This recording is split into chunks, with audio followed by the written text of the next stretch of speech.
Hello, everyone, and welcome to Commissioner Wilson's virtual office hours. Yay. Finally back in person. Yeah, I was going to say, we've had so much going on across the county that I'm grateful that virtual office hours means that wherever we are, we can hit the pause button and get with you. I had somebody ask me, why are you still doing virtual office hours? People are meeting in person. I'm like, well, we're meeting in person also. We've been all over the county talking to people, but this is another chance, and it gives us a chance to also come to people in a different place and a time on your time that you can weigh in now or later about some issues that we feel like are important. Mm-hmm. Well, I just feel like, first of all, I'm Lee Perry. This is Hannah, the policy aide, senior aide. My dream team. The first day that you came into office, you said you really want to express the need for transparency. Yeah. And I think that everything that happens in this building and in politics in general, it's really hard to understand if we don't keep people up to date and break things down. And you do a great job to do that.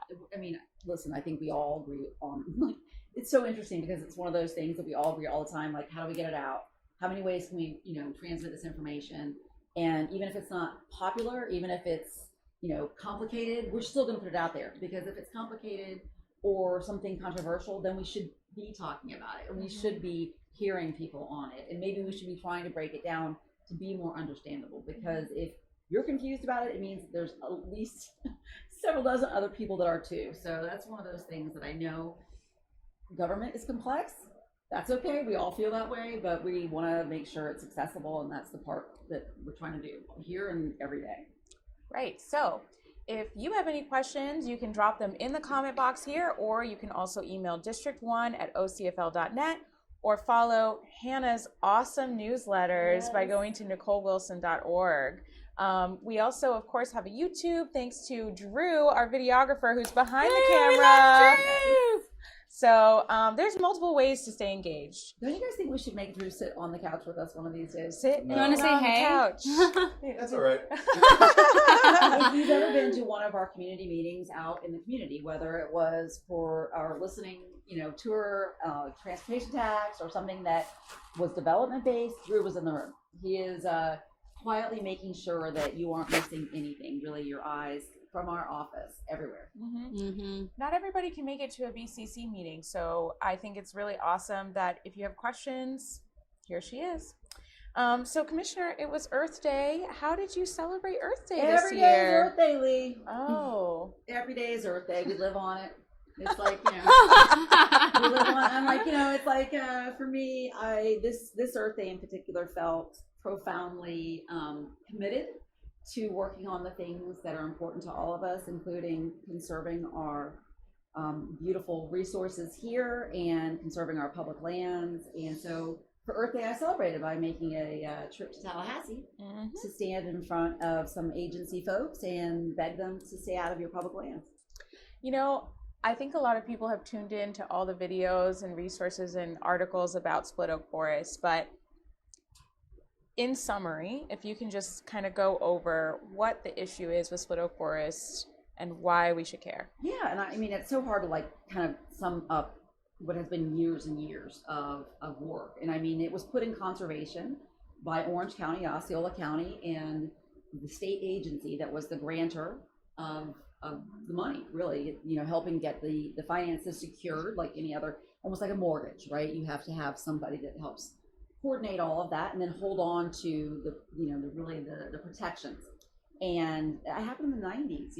I mean, it was a long time ago that was decided to be set off limits, and with your tax money it was purchased, and then also since then it's been maintained and it's actually been enhanced in order to be really an ecosystem of value in a place where threatened species, wildlife of all kinds have a sanctuary in what is a rapidly depleting area.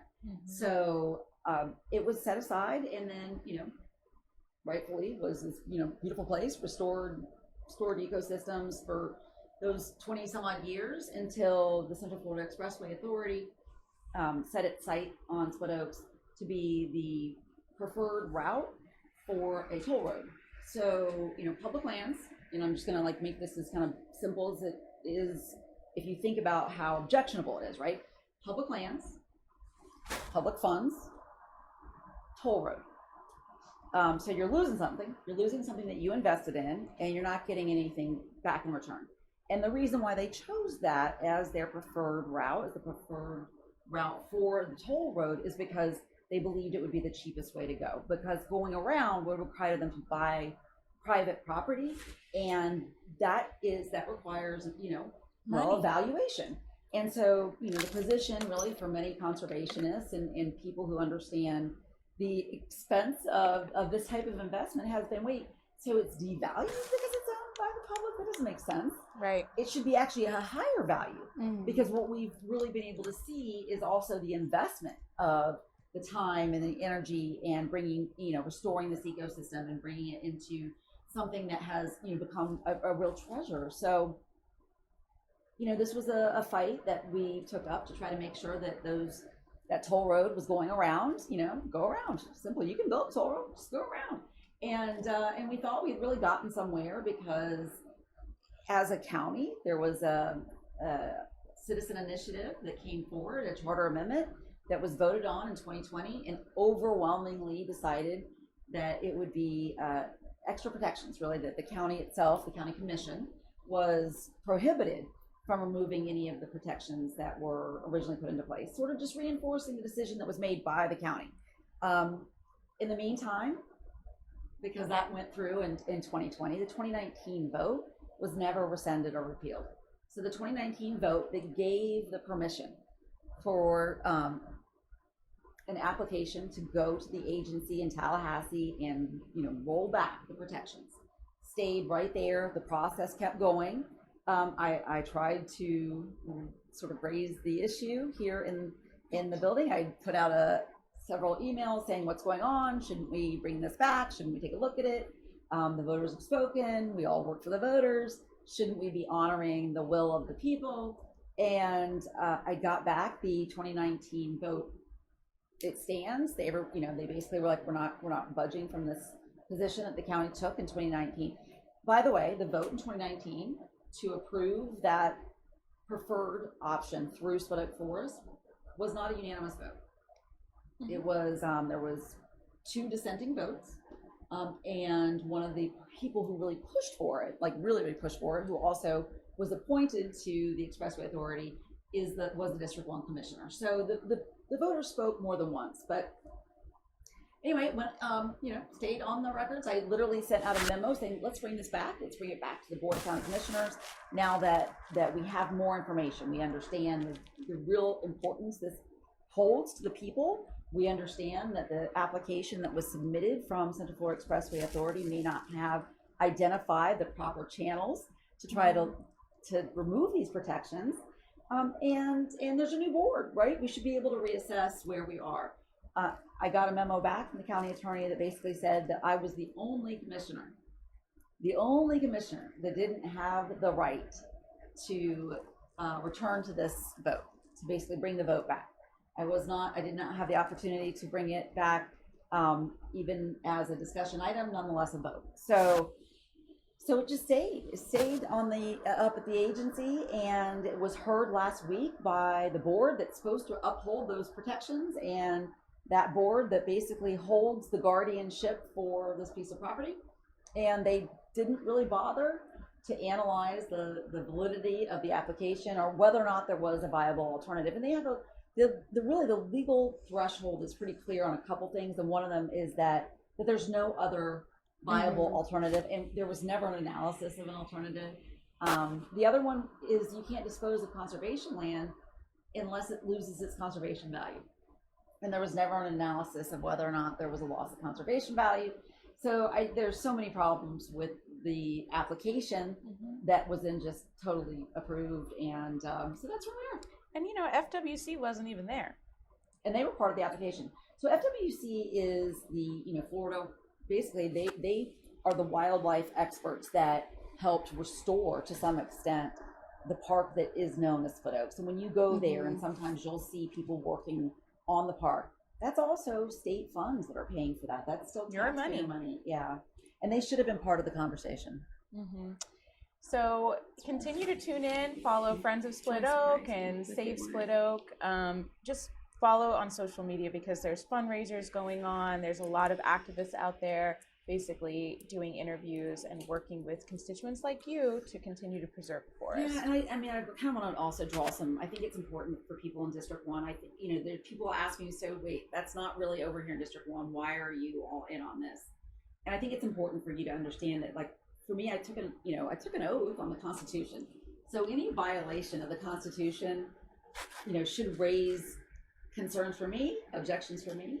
And then ultimately, anybody that's ever taken an oath to uphold the Constitution, any elected leader should really be observant of what the voters ask for. Mm-hmm. Because my feeling about it is, if they are so reckless with your vote to set aside that referendum at a whim, they just set it aside, then what says the next time it isn't somebody you voted for? Right. What is to keep them from really saying, I don't know. I mean, we sort of think that this candidate hasn't really shown that they're qualified. That's not up for debate. It's not them, right? So democracy has a place, and once a ballot initiative has been vetted like that, it should be respected. Absolutely. So stay tuned. Email district1@ocfl.net if you need any resources, and we can connect you to these awesome advocates that are out, championing the forest. So let's talk a little bit about this past week. Denim Day was celebrated and the awareness was spread on the importance of that day. Do you want to talk a little bit about Denim Day? So Denim Day is a very interesting acknowledgement of our need to stand with people who are survivors of sexual assault. Mm-hmm. I think we have come a long way, but we are certainly not where we need to be in regards to supporting and embracing and just seeing the problem.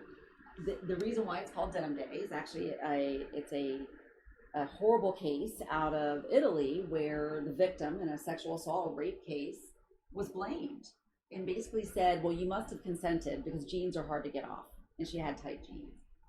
So if she hadn't been wearing denim, the rape charges may have stuck on her rapist, and she had the courage to accuse this rapist. And you wonder why women, men, anyone who's sexually assaulted, why they're afraid to come forward. And it's because there's cases out there with decisions that were so poorly made as to blame that victim for wearing a certain article of clothing.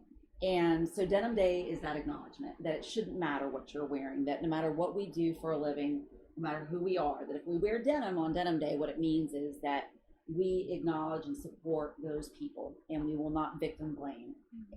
And Victim Service Center here in Orange County, which is one of the partners that we work with for wraparound services, they do a really great job because they understand that victims come to them in sometimes different forms. It doesn't have to be because of a court case. It can be long held trauma from something that maybe happened a long time ago that the survivor at the time didn't know they had the power to report. And that happens a lot. The fear of reporting is a huge problem. Well, it doesn't mean that those people don't need services, and those services are available. And if you want any more information about our Victim Service Center and the wraparound services they offer, please reach out.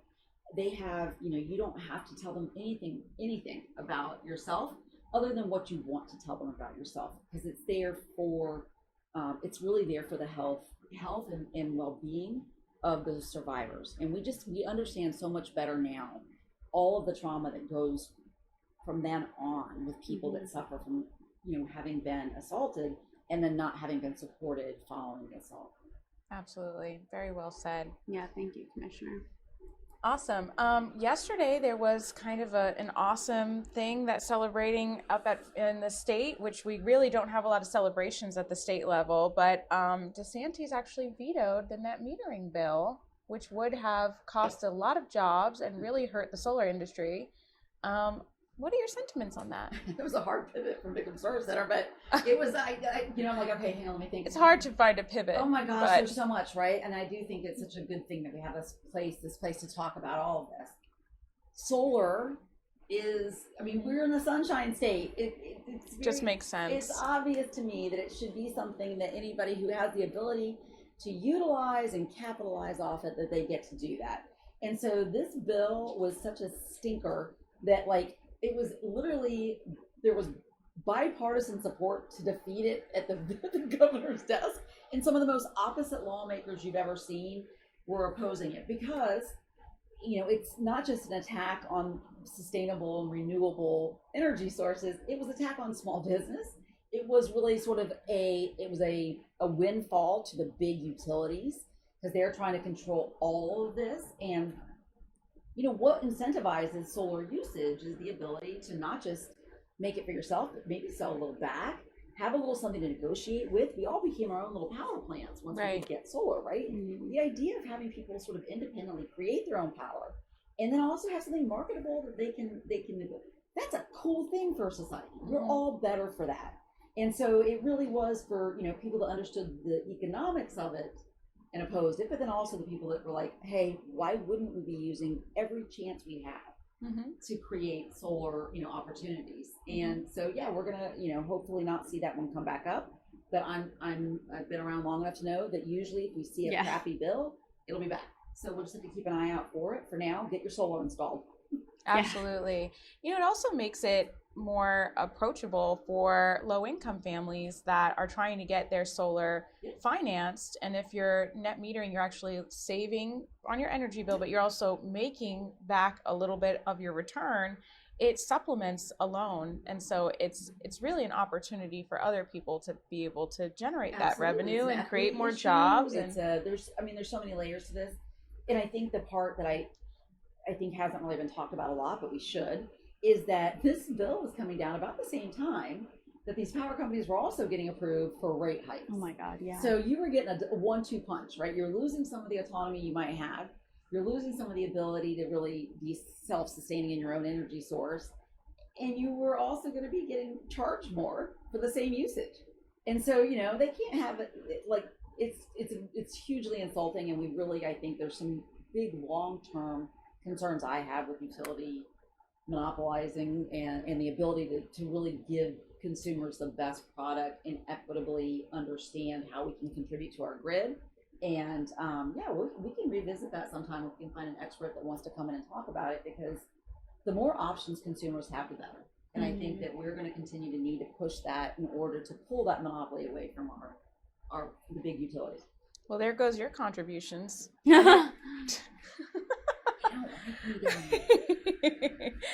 And thank you so much to all of the activists that really fought for that, including Solar United Neighbors. There were so many solar companies that I saw on LinkedIn that were really pushing for that. And, we just really appreciate you going to Tallahassee and fighting for that, putting the pressure. Yeah, if we're talking about Tallahassee, I really want to give a shout out also.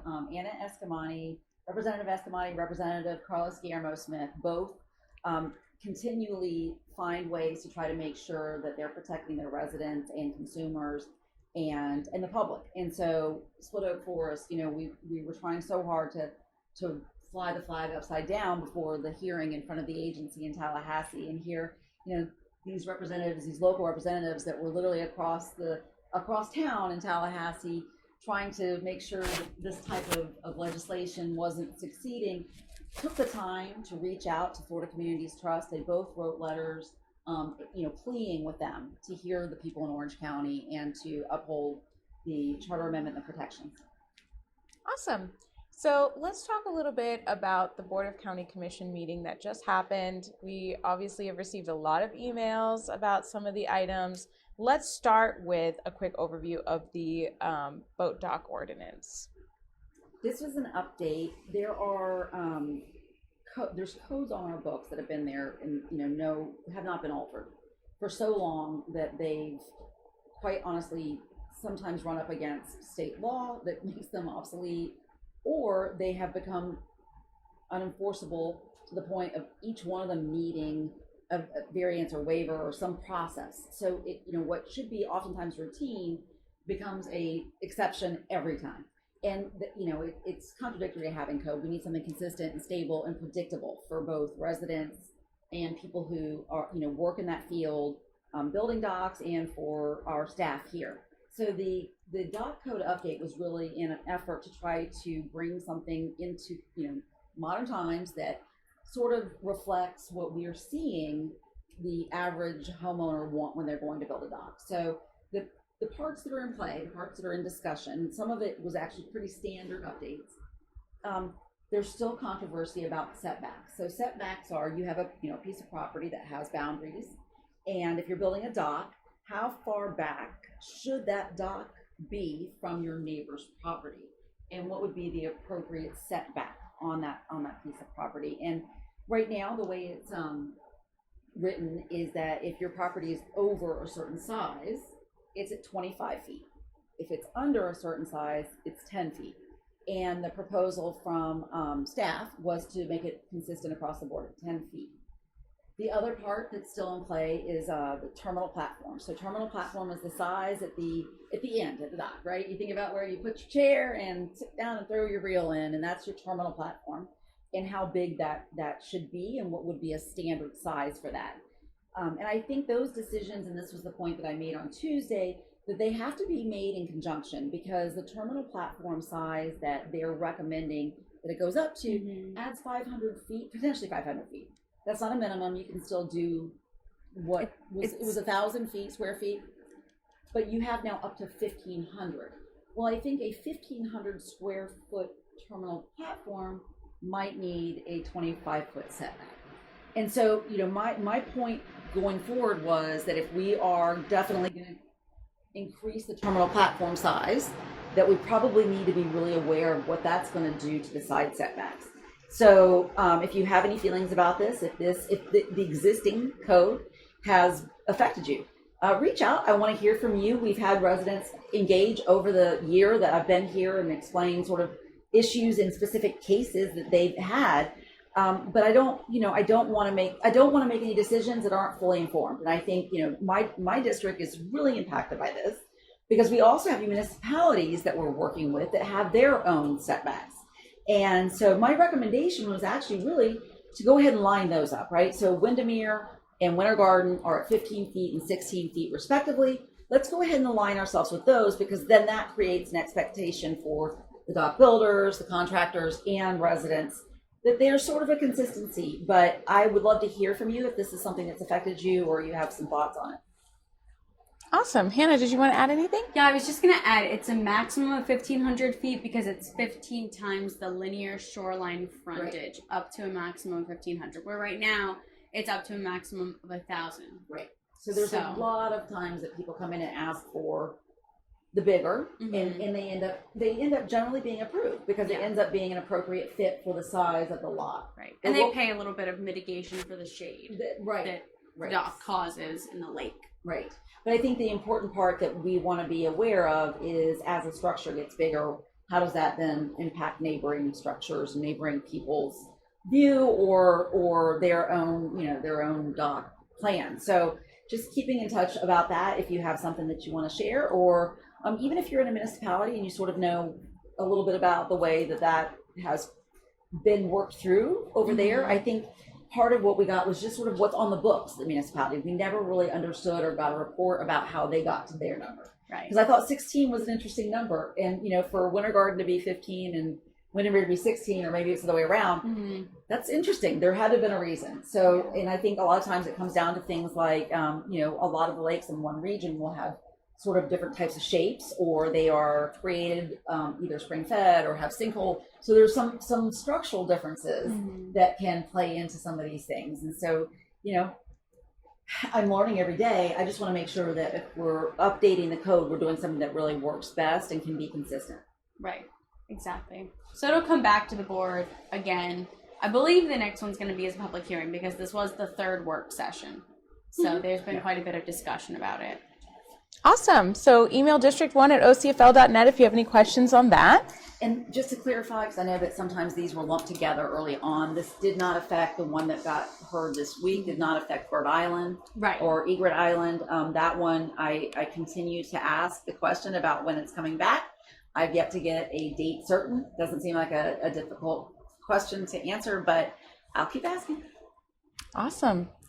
I know everyone's really tuning in because they want to get to the spicy topic. So let's talk about the transportation sales tax. All topics are spicy. Yeah, they really are. Sometimes unnecessarily, but It's never boring. Yeah. No, and the transportation sales tax, I think, is it was affected by so many other issues that have happened or are happening in our community that, yeah, I mean, it does feel like a little bit of everything kind of touches that issue. And it was a long and I thought productive meeting to some extent, as far as finally letting the commissioners weigh in. The first, how many of these we sort of got shut up or shut out? 30 minutes for discussion. Yeah, I mean, we were under the gun and didn't really have the opportunity, because we can't just walk around here in our building and go talk to our colleagues. Sunshine laws prohibit that, which I think is great, because we want to make sure that our elected leaders aren't sitting in a corner collaborating on something. But I think the problem with that is that none of us really understood what was affecting the other commissioners in their districts, what they were hearing. All we ever got was sort of the bullhorn from the mayor's office. And we were really trying hard to listen to our residents. And so we went out to Hunters Creek. If you were there, thank you for being there. I know that was a long, crazy meeting, but it gave me some really good understanding about what people are struggling with in that area. And now I can, with confidence, talk about the needs. So thank you for being there, and thank you for talking to us about that. We went out to, right before actually the BCC, Hamlin area, so Horizon West. People in this county, I think, write it off as being shiny and new, and they don't need anything. And it's exactly the opposite. They really are struggling with growing pains and dealing with, I think, development code that didn't anticipate some of the challenges that they have. So it's every bit as important. And the questions that were never answered about some of the things in Horizon West were one of the reasons why I ultimately opposed and took a no vote. Now, I'm going to say, that it was not easy for me. I really, really struggled, because I really want to invest in good infrastructure. That's a good investment for our community. But I think there are too many things that were unanswered. And one of them was, what about Horizon West? After the very first one of the presentations, I was unraveled about the fact that they put a photo of a bus or something over Horizon West on the map. And I said, my district must be of such little interest that you literally covered it up with an image in the slideshow. Well, the next one we got, they had updated that. And we did get to talk to some of the people about potentially some transit options and some, making sure that we were looking at some pedestrian safety, potential changes, updates, whatever. And then here we are. It's the meeting day, it's decision day, and we're right back to slapping a picture over Horizon West. And then you look at me like, well, why wouldn't you support this? I'm like, well, because I forgot about my district. Because my district has told me that they already wonder what's going on with their tax money. And if I can't feel the confidence in what will happen to this portion of their tax money, I can't put my name on it. We can't just be like, we should raise more money without any real clarity on how that's going to benefit the people who are really clear. And I mean, it broke my heart to be a no vote after listening to people get up and speak the entire time. And thank you so much for everyone that came down here and took their time off of work and away from their family and their life to give their public input, because it's such an important thing for everyone to hear you. And how many of them said, we want protected bike lanes. We want to make sure the bus comes more than once an hour. Right. We want an east-west rail. We want, and we hate forests. And none of those things was committed to. Right. And that's where it fell short for me. Right. I tried to get as much in writing as possible that reflected the things that I heard. I know that there was some question about, does this mean that you didn't want the roads fixed? Well, no, actually, one of the things I said was, can we guarantee that this portion goes to maintenance and operations for the existing roadway? I don't want this to be a gift to developers and new developments. I don't want this to offset impact fees that they owe us for impacting our current infrastructure. And we just finally got our impact fees raised to where they should have been for the last 15 years. the last thing that I think we should do to our residents is, kind of roll that back and be like, never mind, we're going to put it back on the residents now. I asked specifically actually about roadways in Horizon West that were identified as public-private partnerships. And if you saw the presentation that our staff did that identified different road projects and their priorities, the ones out in Horizon West had this like kind of little dot, and it said, the key said public-private partnership. And I said, well, let's just clarify, because I want to make sure I understand and I can relate this to my residents. Does that mean that the tax that we're asking people to raise right now, that will go into effect next year, that will affect these roads or no? Are we going to offset what the private part of this, the promise was? Because we gave a deal to those developers for kicking in for that road. And I never really got any clear answer about if it does offset that, then what's the benefit for District 1? If it doesn't offset that, what's the benefit for District 1? So anyway, it was a good summation. And, Commissioner Wilson did an amazing job of asking for a few things pretty clearly. And, we can give credit where credit is due. We did get 2 things changed in the ordinance language that I think was very positive. Commissioner Wilson got a change in the general summary for county funds to be able to go to complete streets, and it was pedestrian and bike improvements and transit, because what we had asked for was 60% for transit, since that was clearly the coolest part that everybody wanted was more transit. Right. Everyone wants options, and they couldn't even explain all along the way. So every meeting I've had with staff, I've said, okay, so we're getting this presentation from our transportation people, and then they turn over the mic, and then they let the transit people, which right now is Lynx and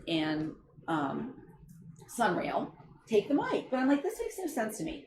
Why wouldn't the people who are looking at the roadway improvements overlap that? It should be fully integrated. So any improvements that we make include being ready for whatever transit is coming. If we think there's any chance at all that we're going to be able to get some cool new opportunities to move people around, why wouldn't we be talking about that right when we're looking at roadway design? And I never got any, it was like crickets. Like, that's not what we're talking about right now. We're talking about adding a turn lane. I'm like, because that's worked so well. That's worked so well that every year you're scratching your heads over why we have more dead pedestrians in Orange County. That's worked so well that you all look at me like I'm the crazy person for asking the question. I'm like, I asked from the get-go, give me a comprehensive and cohesive plan that I can, with good conscience, bring to my people and say, this is going to be a good investment. Let's do it. I begged for it. I wanted to get behind it. And yeah. And it's tough too with the transit component, because everybody in the furthest reaches of the county wants transit. They want good transit. I mean, Horizon West, they want options. Lake Nona, options. Apopka, options. Bithlo, options. Bithlo, right? I mean, every corner of the county wants transit, and unless we fund it adequately, my fear is that it'll flop. And that once again, transit's going to be useless. Yeah, the east-west, and that light rail, heavy rail, monorail, I don't care. Something. And when we asked for that, they literally said, well, Commissioner Wilson, you gotta crawl before you walk, and you gotta walk before you run. And I'm like, we're standing still. What are you talking about? Mm-hmm. This is where all the population growth is. I have the biggest employers in our county, and all the population growth, 80,000 new residents, and you're telling me that we need to prove something in order to get an east-west connection. And I understand what they're saying, that there's, I guess a grant, you have to do certain things to prove in grants to get matching grants. But to be just shut down out of the gate, that this was off limits, that this was not something that was going to be realistic, I'm like, why would you expect me to even think this is going to be something that I would want to vote for? They're like, well, where would we put it? There's really nowhere to put it. I'm like, I don't know. We have 17 lanes on Colonial in some places. We have, a 408 connector that we should be able to take back a lane on the inside, buffering the sound from anything on the outside. I'm not an engineer. I don't know, but I know that there are urban areas all over the world where they figured this out. 192, right down the middle of I-4. How about we pull out the stupid $14 express lane and put it there? I don't care. All I know is that why are we asking for more money when what you've been given has been used so poorly? So poorly. Exactly. Anyway, And you also asked for specific funding for bikes and pedestrians. Yes. Everyone who gained a public comment. It was amazing. About 40 people registered for public comment, and I think about 35 of them were in favor, and all of them weren't in favor of road windings. All of them Not a wanted single person asked for road pedestrian, bike improvements, and buses. Yeah. Or transit. So we say buses, Yeah. but really Yeah, the transit. idea of Whether option, it's Sunrail options. expansion for hours, weekends. Yes. And, all and of it. options, right? So that there's choices that can be made.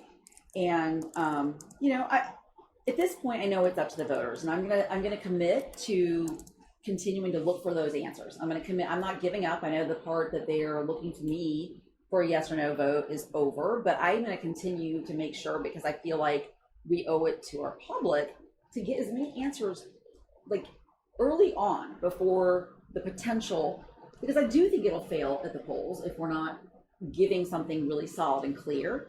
And I think that even if it gets passed, that we still really need to be good stewards of that money. So if it gets passed, I will even crank up my attention more, because now we know we have more to work with and we have more opportunities. And I don't want it to be a funnel for the same places that have services. I don't want the same people that have been left out of every conversation still left out. And that's my fear. And I will say, through the discussion, although it was long and grueling, one piece did get better, because one of the biggest failures we've seen up until this point is that the public has had little information about what the work sessions are going to be about, what the information is. It's a boilerplate presentation, and it's really hard to get information out there. So Lee was amazing and helped produce a public Google Drive that we put out in our newsletter of all the information that we received, from the ordinance to the resolution to the memo to the presentation to the project list to the links maps. So you can still access that if you want. And I do think one of the pieces that was improved out of that discussion was the Citizens Oversight Board. Yes. If you want to talk Yes. about that. That actually And you know did what? make it a little better in One my of my opinion. colleagues, Commissioner Reed, really pushed for this idea that there has to be, that it can't be driven out of one seat here, that we're a board. And so having transparency in a predictable way, and we can't give over the actual authority. And if you've followed some of the cases of other sales tax initiatives that have been struck down by the courts, the reason why is the court said that is something that under Florida Constitution has to go through the county commission. It should be that way, that's fine. But we also really need to have that stabilized in the checks and balances of the citizen oversight. So how do we do that? What does that look like? And one of the commissioner's offices worked really hard on trying to figure out a way to move forward with a sort of a balance where we are able to appoint in a more balanced way, and that there's a predictable way that we're meeting that those citizens are meeting throughout the year in order to make it really them filing a report, because they can't approve or disapprove. So they'll be filing a report informational, so that the commissioners then, when they look at priorities for projects, have something that's been balanced out in the community. And that's the ideal situation. Behind the scenes, Hannah is always meeting with our transportation planning division, asking, can we be prepared for some of these new roads that are coming in? How can we be prepared for the growth that we know is coming in these areas that are already being looked at as intended growth areas for our future Vision 2050 comprehensive plan? Can we put in protected bike lanes for commuters? Can we put in bus bays? Can we have this conversation early on? What do they say, Hannah? They said, it was funny enough. I know, I love that you guys are not talking about this like I don't bring it up at the diet. Like I actually bring it up every time we get. Absolutely. But I just mean in terms of the day-to-day within transportation planning as well, we're also trying to move the needle on projects we already know the money's there. They're all funded. Well, yeah, because the problem is they say, the surveys show that everybody wants off-street bike paths, which might be true, but they also want protected bike lanes because there's different types of bikers, That's exactly right. And especially in Horizon West, legal or not, people are using golf carts really, on there, and really there's not could enough space. That's right. We could use more space, and that was the point. Because people will use it. Yeah. Mhm. And I There's think, infrastructure. I think about Hunter's Creek and being down there, that there are no protected bike lanes down there. They have sidewalks and that's all they've got. And, it's a beautiful community. And the people that I love, the people that live down there are amazing to one another. And they feel really strongly that with some, I feel like very straightforward improvements, that they can make a huge difference. And I listened to them asking for these things that were so basic, and slowing down the traffic and giving a protected bike lane and making sure that the bikers, these young people who are biking around there, are visible. I'm like, this is not, I was so frustrated because to hear from our staff, well, they need to wear bright clothes, they need to have, and I'm like, oh no, talk about victim shaming, don't do this. That kid, it was 3:00 in the afternoon. Right. That was a car driver who was looking for other car drivers. Mm-hmm. Call this what it is. This was a failure in design. This was a design failure because this is a residential area that allows people to go too fast.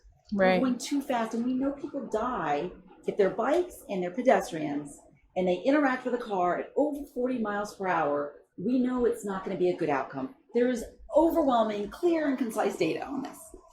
And so this is the other part of the report that we got that was so hard for me to not just say, these were in contradiction. So one of the parts of the report that was the basis really for the ordinance, the transportation tax ordinance, was something called Vision Zero. You may have heard it if you came to one of these meetings, right? Because our transportation folks are really excited about it. They're like, Vision Zero, we're going to get down to zero. That means 0 people that have been injured, killed in a pedestrian or bike encounter. Not animals, people. In a pedestrian not there or bike yet. encounter. And it actually is a good data-driven policy model. But the one thing that is like glaring right off the bat is when you read the data, it says, we know for a fact if we're over 40 miles per hour, they're going to die. It's just going to be a very, if not fatal, extremely, extremely critical. Okay? So don't widen your roads. In areas where you have pedestrians or you've seen traffic fatalities where pedestrians have been either hurt or severely injured, those are the areas you really got to bring down. You got to bring down the speed. You got to make it narrow. You got to make it, them the focus, right? The pedestrian the focus, the biker the focus. And so in this very same report that had all that great information, had the list of road improvements, and in several of the hot spots for pedestrian fatalities, they're on the list of widening. And increasing the speed. The goal isn't to reduce pedestrian deaths by making it safer for pedestrians. It's to get them off the road. Right. It's to get them out of the way. Mm-hmm. And that's messed up. It was just a contradiction. There was also some bad terms that were used along the way that, basically tried to stigmatize transit options as well that I felt were really disappointing. That buses don't fit in the aesthetic of Horizon West, aka this is very luxurious communities that a big bus, a clunky, ugly big bus just doesn't fit with the aesthetic. Those types of stereotypes that are continuously being perpetuated about transit. I've even heard someone say, poor people use transit in a way that almost says that that's for low-income people only. You're calling my neighborhood a bad neighborhood if we get buses in my neighborhood. Exactly. Right. It's Which just is crazy, right? It's 2022. Right. All the best cities have them. The Queen's house has a bus stop right in front of it. Right. It's just it's completely different. And I think the other part of that is to hear that from the people that understand and work in transit. I'm like, you've made it that way. It wasn't always like that. When you talk to people who have lived out in West Orange County for a long time, there are a lot of them that grew up, out there very close to the Lake County border. Mm-hmm. They used to get in a bus and come downtown on 50 in their bus to work. Mm-hmm. And that route went away because they continued to add lanes and they made the routes less frequent. And if you had to wait an hour for it, the chances of you doing that got less and less. Mm-hmm. So, I think it's this really awful cycle. And I also think the reason why we hear oftentimes buses don't belong in Horizon West or in Dr. Phillips is not necessarily because of the bus as much as it's because the infrastructure isn't there for that. It's clogging traffic, right? If your entire transportation system is set for the single driver car, and you try to backfill with something that's moving around more than one person, you're going to feel like it's clogging up your road because it wasn't designed for that. And so, part of what I was looking at in the overall plan was, how are you making it transit friendly for the future? Whether that's like leaving enough space for a rail at some point, or having enough room to be able to have a pull in for a bus, or whatever it is. But it was just this like la, la, la, la, la, la, la, la. And then behind the scenes too, Commissioner Wilson just came from Tallahassee, where we're seeing subsidized toll roads from taxpayer dollars, and the mistrust against the vote that 86% of the voters came out to do. We're not going to be charging the full price that Split Oak, the 160 acres, is worth to Central Florida Expressway. So it's kind of like Such an insult to the interesting to see developers who are continuously sprawling beyond that urban area where transit options are available, sitting there sending approval letters and appreciative thanks via email in support of the transportation sales tax. So you have to kind of step back and say, wait a second. We already see roads right now on the transportation plan that are going to contribute to sprawl. Why would developers want to see this sales tax go through so badly? It's going to alleviate some of their obligation unless we very specifically word it so that it doesn't. Exactly. Period. So, check the contributions, follow all these developments that are happening, and just know that Commissioner Wilson. Yeah, and I think it's all public record, which I think is really important. And I'm not here to like throw anybody specifically under the bus, but it was extremely disappointing when we were up in Tallahassee trying to make the point that people here in Orange County, the voters of Orange County, passed a referendum that had clear language protecting Split Oak Forest from a toll road. And then there were, organizations that are in part subsidized, by the way, by Orange County, like Orlando Economic Partnership, that got up to the microphone and said, we support this project, the toll road through public It's a land. win for Orange County. That was the actual words. And to me, it was, I felt very disappointed on behalf of the citizens in Orange County that lose that tax money, not just to the public land that's going to get destroyed, not just to building more toll roads that you either can afford or not use, but also to the grant money that gets sent to an organization like that. I'm like, we're subsidizing that so they can go up there and argue against our voters. So if it makes you feel disgusted, you should. And if you feel distrustful of your government, I do too, and I'm actually sitting here. So I apologize. I'm going to keep working for you. We'll keep talking about it until they throw me out, which may happen sooner rather than later. But I really want to make sure that we're being as upfront about the things we know as possible. And watching that hearing and watching the people that came to a mic and publicly state on the record, take this decision away from the voters and make it for the private development interests. We need to pay very close attention to who those people are. We saw you. We know you. And you know what? Ultimately, Commissioner, that's why you're here. You inspire people. You let people know that we have some enemies, but you really make people feel like democracy can work. So please, on this election year, go to the polls and try to get more Commissioner Wilson types in office. Right? Ask the questions. Ask the questions like, where do you stand on investments like conservation land when we've made that investment? Where do you stand on protecting things that voters have spoken on? Because I think those are questions that if they can't answer you clearly and they get all wishy-washy, then that's your answer. This is a job interview. Elections are a job interview. Right. And you would never, if you had interviewed somebody for a job and you're like, so tell me, how do you feel about completing a report by 5:00? And they looked at you and they were like, well, there's a lot of It things. really depends. There's a lot of things that come into play for reports, and sometimes those things can have consequences that the voters don't really understand. Then you're not going to hire that person, and that's exactly what an election is. They should be able to answer questions directly and clearly, and especially about voter referendums. Awesome. Well, we're coming to our hour, so I really want to highlight that the Williamsburg community meeting will be happening on May 2nd. Looking forward to seeing all of you awesome residents in Williamsburg at 6 o'clock. Yay! Thank you so much, everybody. Thank you. Any closing remarks? Stay tuned. Stay tuned. Sign up for the newsletter. Yes, sign up for the newsletter. Last week we did do a pretty good Transportation Sales Tax Special Edition, unbiased, factual as heck. A lot of information. There's a lot of information, but it's good That's what we're here information. for. So And I want to sign thank up. everybody who stayed plugged in for so much of that conversation. Oh my gosh. I learned so much from you all, so thank you so much. Awesome. See you next time, everyone. Thank you.